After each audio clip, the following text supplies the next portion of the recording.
The US Treasury Secretary has told Chinese counterparts the world is big enough for both nations to thrive.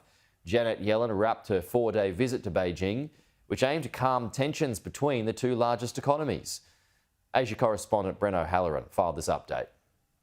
There were low expectations heading into Secretary Yellen's visit. In what appears no major agreements were made, both sides say they benefited from the frank face-to-face high-level talks. There were at least 10 hours of talks over 4 days between officials from two countries with many grievances. These conversations were direct, substantive and productive. China and the United States' restrictions on computer chips and the so-called coercive treatment of firms operating in each other's nations were among the issues discussed, as the US rebuffed China's claims it's illegally stymieing its economic progress. President Biden and I do not see the relationship between the US and China through the frame of great power conflict. We believe that the world is big enough for both of our countries to thrive.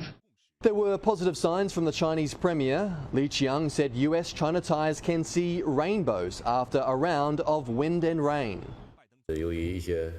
We hope that the US side will take a rational and pragmatic attitude, meet China halfway and work together.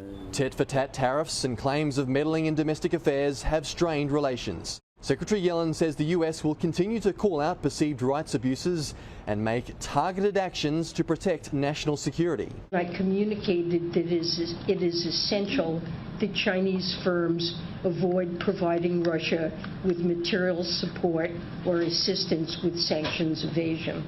First, it was the Secretary of State Antony Blinken, then the Treasury Secretary Janet Yellen, and later this month the climate envoy John Kerry. 3 senior US officials visiting China over the space of 2 months arguably suggests the US-China relationship is stabilising. Brent O'Halloran, Sky News in Taipei.